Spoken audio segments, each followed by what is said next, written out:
Assalamualaikum warahmatullahi wabarakatuh. Waalaikumsalam warahmatullahi wabarakatuh. Teman-teman semua, jumpa kembali bersama kami Pemuda Awam Ngomong Kocak. Baik teman-teman semua, pada kesempatan hari ini ya kita ngomong kocak lagi lah. Iya, Kita bongkar ini barang. Terbongkar semuanya ya. Iya. Kita bongkar yang dajal-dajal.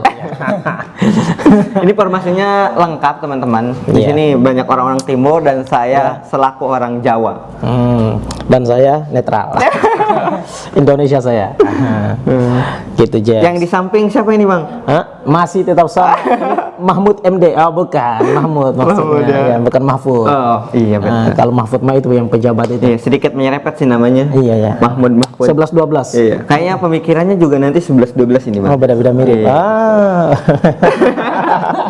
Kita akan bedah bagaimana pemikiran Cak Mahmud ini untuk bisa membedah negara.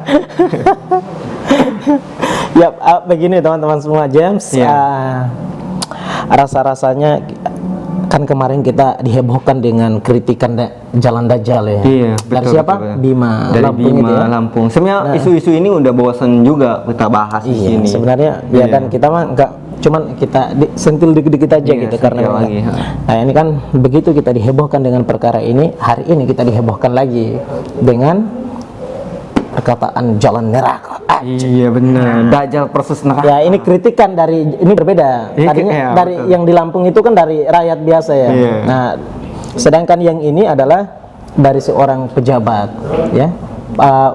Menkraf ya. Iya, Menkraf. Menteri Pariwisata. Menteri Pariwisata ya. Dan Ekonomi Kreatif. Dan Ekonomi Kreatif, betul. Nah, ini menariknya itu karena dia juga mengkritisi hal yang sama sebagaimana Bima gitu. Iya, betul. Justru dia menyarankan biar pembangunan itu dilakukan harus sejak dini dan secara masif. Betul. Biar Sebelum jangan viral. menunggu ada publik ini kemudian melakukan kritikan-kritikan dan kritikan itu menjadi viral, di situ baru mulai terkejut. Nah, gitu kan, baru mulai melakukan pembangunan gitu. Ya kan? Nah, jadi jalan Dajjal dan jalan neraka ini banyak. Sama-sama rusak nih semuanya nih, parah-parah semua nih. Ya. Dan ini juga sebenarnya harus menjadi cambukan buat pemerintah ya kan. Kalau sudah pejabat negara saja sudah bilang seperti itu, kalau nanti tidak dieksekusi dengan baik oleh Provinsi Banten ini berarti emang benar-benar bobroknya Provinsi Banten, Bang. Ya. Nah, ini kritikan Pak Sandiaga Uno ya. Iya benar. Pak Sandiaga Uno. Ini menteri loh yang mengkritik, pejabat negara yang mengkritik. Cuman kita ngulas aja. Iya, harus ya kita ulas argumentasi dari Pak Sandiaga. Jadi kemarin kan Lampung, sekarang Banten, provinsi ente berarti ya. Iya. Karena daerah Jawa sih. Ya, Jangan provinsi saya pribadi yang harus kita kritisi. dia takut. Nggak ada Dia yang takut.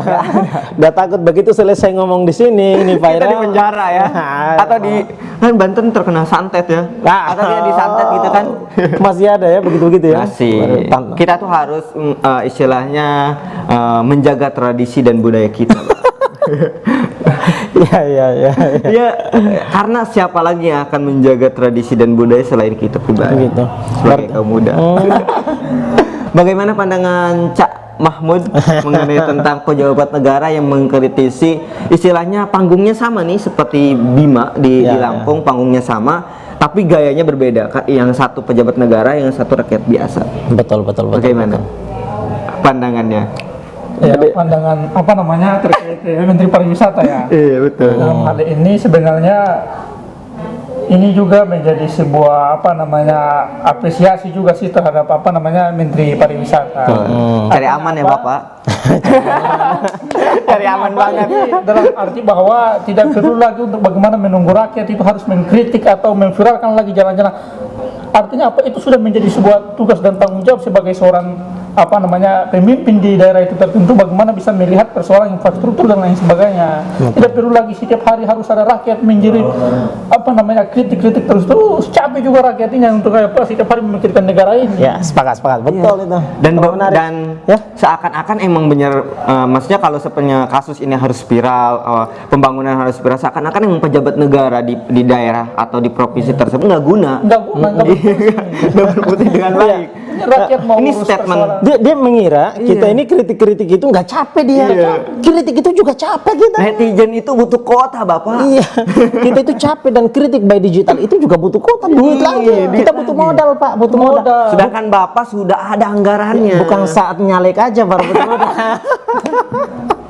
Iya benar. Kritik itu juga butuh modal, paket loh, Pak. Ya kan? Kita hari ini lagi bertarung dengan persoalan bagaimana kita mengisi perut kami, tapi kita tidak lagi bertarung persoalan kehidupan ini, kita lagi bertarung persoalan Ngeri emang.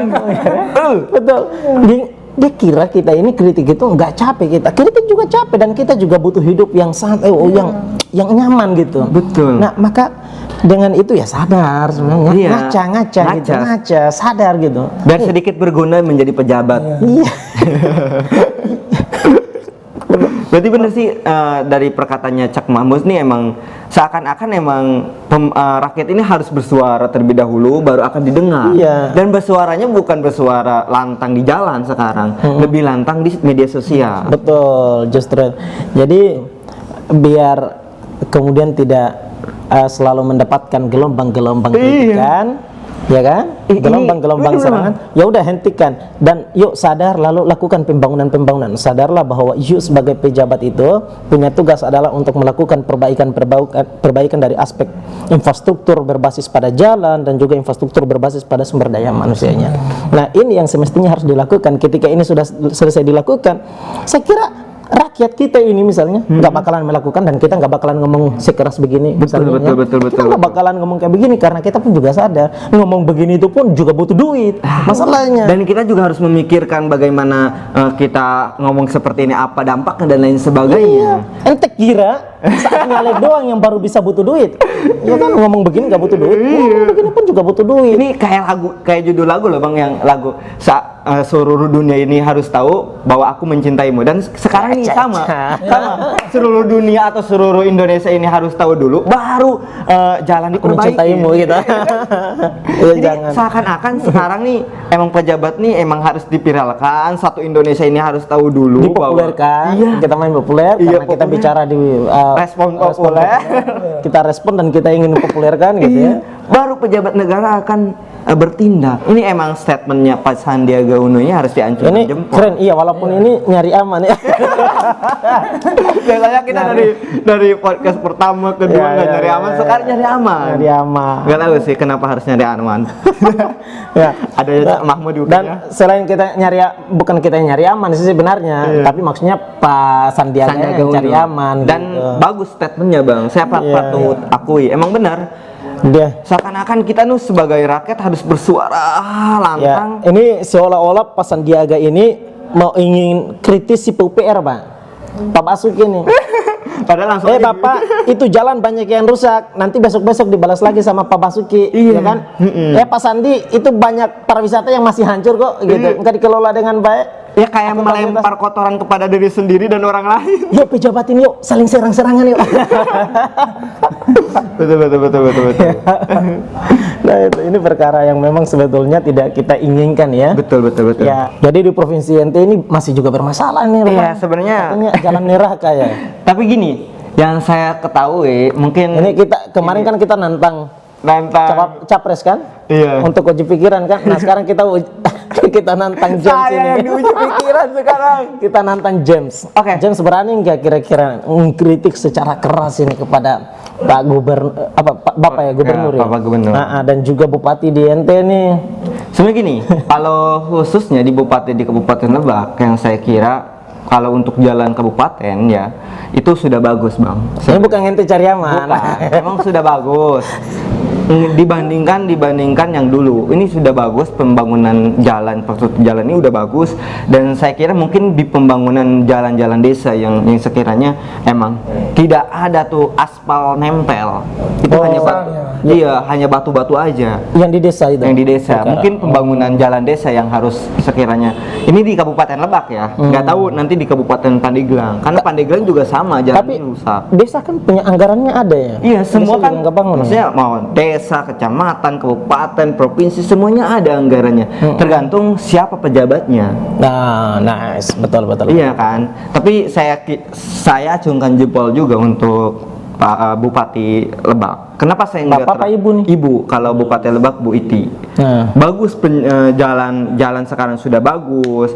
Mungkin lebih ditingkatkan lagi dengan pembangunan SDM yang mungkin sekarang. Tapi kritikan Pak Sandiaga ini untuk Banten yang Karena Banten, mungkin Banten yang selatan kayak gitu. Pandeglang sama Lebak, mungkin khususnya kan dua kabupaten ini yang sekiranya ditinjau oleh pemerintah dan ditinjau oleh rakyat Indonesia bahwa dua kabupaten ini tertinggal, Kabupaten Lebak dan Pandeglang. gitu. Karena SDM di sana emang rata-rata kita tuh emang maksudnya bukan tidak peduli dengan pendidikan, kami kecewa dengan pendidikan. Kenapa tuh? Kecewanya kenapa dengan pendidikan? Karena sistemnya ini nih yang tidak bisa menunjang. Sekiranya begini, argumentasinya begini. Kita ini sekolah, ya kan? Kita tuh beda, maksudnya pemahaman kita, gaya bicara kita dan lain sebagainya dengan orang-orang yang di kota. Ngerti gak bang? Pemahaman kita mengenai tentang ilmu pengetahuan sosial, ilmu pengetahuan alam dan lain sebagainya, ini sangat berbeda dengan orang-orang yang hidup di kota. Akses cara berpikirnya. Gitu. Iya, saya nggak tahu bagaimana polarisasi cara pembelajarannya di dinas pendidikannya seperti apa sistemnya. Tapi yang saya rasakan karena saya juga sekolahnya di Lebak, SMA, SMP dan SMA, SMP dan SD, ya kan? Karena saya di Lebak juga. Yang saya rasakan seperti itu. Dan ketika saya di kota-kota besar seperti Serang dan lain Jakarta, yang sekarang saya di Jakarta itu emang polarisasi belajarnya ini sangat luar biasa dibandingkan di daerah. Itu mungkin lebih ke SDM sih kalau sekarang. Kalau untuk jalan, kalau daerah saya pribadi Lebak nih sudah lumayan bagus, bukan bagus, tapi lumayan bagus. Tapi akses jalan ke desa ini yang jelek. Ya, tapi jadi kemajuan satu daerah itu kan tidak bisa diukur dari aspek jalan saja, iya. Ya kan? Karena kita juga bicara selain daripada soal masalah SDA, kita juga bicara soal masalah SDM. Iya. Nah, SDM inilah yang akan nantinya mendongkrak. Menunjang. Iya. Iya. Dan ini saya paling sering, saya tidak paling suka kalau misalnya dibilang SDM itu kita bicara soal masalah generasi. Saya bilang jangan. Kalau bicara soal masalah generasi, orang akan terlalu berpikir soal masalah person. Tapi bicara bahwa yang hari ini kita perbaiki adalah masa depan Indonesia, Pak. Betul. Nah, mereka ini yang hari ini ingin ditata ini pola pikirnya ini adalah soal masalah masa depan Indonesia. Karena hari ini ketika kita berlaku baik dan menerapkan sistem pendidikan yang baik buat mereka, memberikan pelayanan pendidikan yang baik buat mereka, ini menyangkut masa depan Indonesia bakalan baik, Pak. Menjamin masa depan bangsa ini bakalan baik. Nah, saya bilang cara paling sederhana menyelesaikan perkara korupsi biar ke depannya orang tidak lagi korupsi adalah memperbaiki dia hari ini, menanamkan dia nilai-nilai moral, ya kan? Iya. Makanya saya paling sayang ketika pendidikan nasional kita itu menghilangkan budaya ketimuran kita. Betul. Paling kampung. Kan dulu itu kalau ente duduk di atas kursi begini sih ada Bapak Haji gitu. Misal kalau kita Salim. ada Pak Haji jalan gitu. Enggak, kalau jalan kan kita langsung respon berdiri. Iya, respon dan saya langsung salim. Coba sekarang Tete. Bahkan ngomong kotor sekarang kayak bodoh.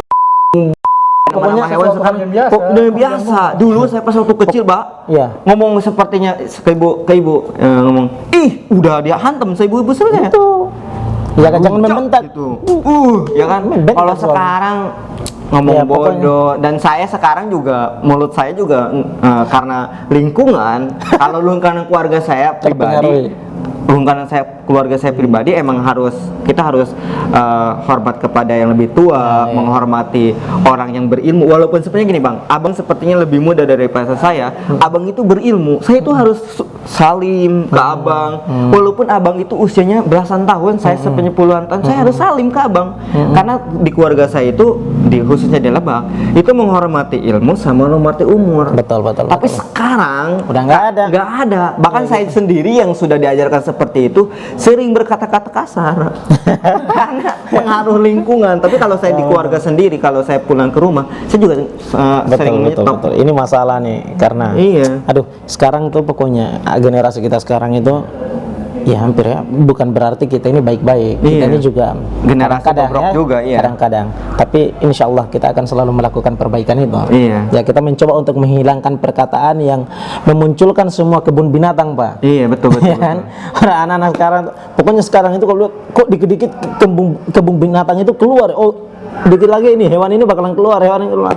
Waduh, ini mulut apa pabrik hewan ya.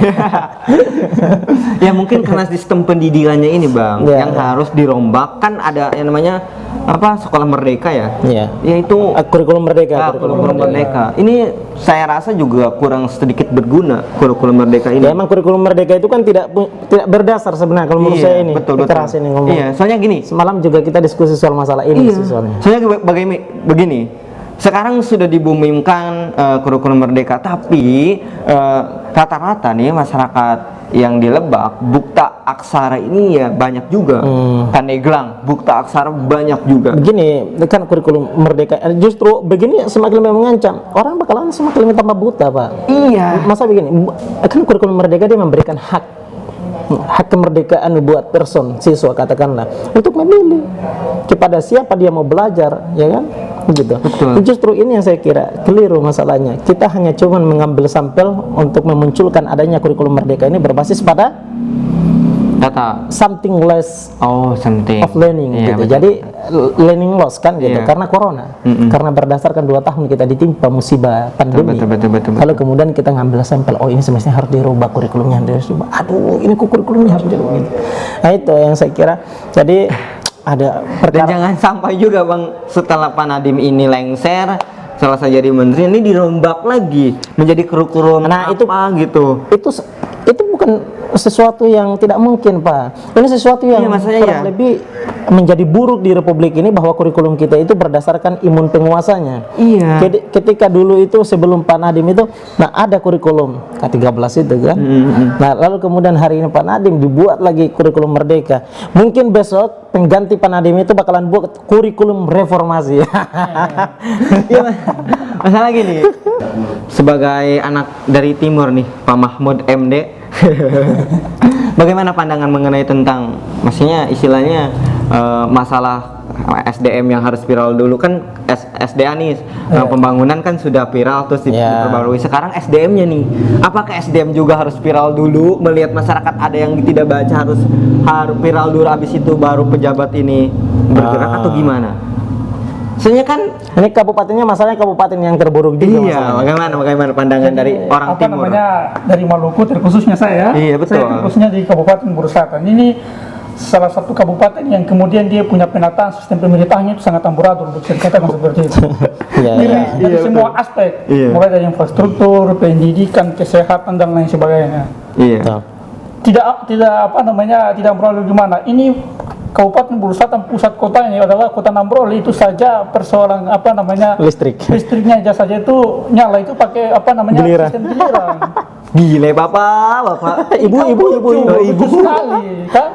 Jadi bagaimana SDM-nya mau maju, apalagi tidak didukung dengan apa namanya, dalam setiap lembaga pendidikan tidak didukung dengan fasilitas. Contohnya sekarang kita berada pada era digitalisasi kan. Iya. Bagaimana apa namanya SDM-nya mau maju dari segi digitalisasi, sedangkan setiap sekolah-sekolah saja itu tidak punya kebutuhan yang sangat mendasar. Komputer-komputer di sekolah itu nggak ada. Bagaimana kita mau ujian berbasis komputer sedangkan kita saja tidak memahami persoalan komputer? barangkali komputernya ada tapi listriknya, Pak. Jaringannya Pak. Jaringan ente mau bawa komputer di atas kayu pohon, Pak. Alhamdulillah hidup di Jawa. Bagaimana itu kan ujian berbasis komputer? Bagaimana itu, Bapak? Iya, makanya saya mau bilang, ini kan ada loh, Pak. Ada, ini masih ada. Itu ente tahu, jaringan itu kita mesti cari-cari dulu, Pak. Ente mau komputer itu kita mau goyang-goyang begini. Enggak, kan lunak ujian rusak, berbasis Pak. komputer kemarin tuh, Bang. Itu gimana ujian di sana? Ya, jadinya offline. Tuh, Pak Nadiem, gimana Ya, ini? Iya, Makanya sangat apa namanya, lucu sekali itu. Ya, apakah harus men-tweet Pak Jokowi dulu? Iya. Baru bisa kan, kalau bisa jadi seperti itu. masa gini ya, kita tuh sebagai generasi muda sekarang nih bingung harus melontarkan argumentasi kita yang sekiranya awam ini ke pejabat publik ini seperti apa harusnya. Yes. Harusnya kita tampilin dulu atau pukul dulu nih si pejabat publik ini sehingga dia istilahnya sadar bahwa ada sekiranya orang-orang yang sekiranya harus dibantu. Iya, memang. Memang seharusnya kayak seperti, apalagi persoalan apa namanya tenaga kerja guru, tenaga kerja itu tidak, maksudnya tidak bagaimana kita mau apa mengerti bahasa Inggris sedangkan di sekolah tidak ada guru yang belajar tentang minim sekali itu pendidikan sangat minim sekali. Iya memang kalau di timur, khususnya di timur. Ini karena belum saja, ini di sini katanya ini karena memang tidak ada kritikan yang secara masif dan by digital sampai orang cuman kritik melalui Facebook, ya itu memang sulit untuk viral. Tidak menggunakan misalnya TikTok gitu. Nah, misalnya gitu. Jadi memang sulit gitu untuk melakukan. Dan saya kira ketika memang barang ini viral, selesai Pak masalahnya. Ini kabupaten yang cukup buruk, betul. Loh, Mungkin hanya baru aja kali ya. Bupati definitifnya loh. Bupati definitif pertama loh, Pak. Kan kabupaten kan 2008. Bupati definitifnya yang istrinya hari ini memimpin. Itu selesai 2 periodenya ditangkap KPK. Iya, betul. Iya. Artinya ini dari sejak utama kabupaten ini hadir, ya kan, kabupaten ini dibangun di atas dasar dan sistem pemerintahan yang buruk, Pak. Ya kan? Yang tujuannya adalah bagaimana mengambil keuntungan besar untuk pribadi, golongan, anak istri dan seterusnya, ya kan? Lalu begitu selesai kekuasaan dia pikul, dia bakalan menitik beratkan kepada generasi selanjutnya dia. Nah, ini yang keliru saya kira. Iya. Gitu James. Iya betul. Ini istilahnya menjadi sampel juga buat para capres dan cawapres. Ya. Maksudnya gini, jangan terlalu mereka sibuk mencari suara, sedangkan orang-orang yang punya suara saja menderita. Betul. Betul. Ngeri. Jangan sibuk cari suara, sedangkan yang punya suara saja menderita. Pitanya sakit, kita suaranya sakit, gitu ya. Saya cuma punya satu doa, James. Apa? Saya punya doa. Saya doakan ini pejabat-pejabat model seperti ini, semoga hidupnya, nasibnya dipanjangkan sama Yang Maha Kuasa sampai datangnya kiamat. Wow. Bahkan orang-orang yang masuk kiamat kan orang-orang merugi, Bang. Baik loh saya kan, Iya, baik mendoakan pemimpin usianya panjang sampai kiamat loh. Baik sayanya Pak. Baik banget. Saya baik sekali. Nah itu, oke, demikian ya. Kita sudah panjang lebar. Kita ngoceh terus ini dari tadi nih. Baik ya. Terima kasih, Mahmud. Terima kasih Bang Mahmud yang sudah Ya. curhat mengenai tentang kondisi daerahnya. Ya memang kedepannya harus kritiknya lebih masif lagi, walaupun kita sama-sama. Ya gitu. Benar. Ya, baik demikian ya. Oke, terima kasih banyak teman-teman semua. Jangan lupa video ini buat Anda yang belum subscribe, Like and comment. Baik. Sampai jumpa kembali bersama kami pemuda awam yang ngomong ngocak di lain kesempatan. Assalamualaikum warahmatullahi wabarakatuh. Waalaikumsalam.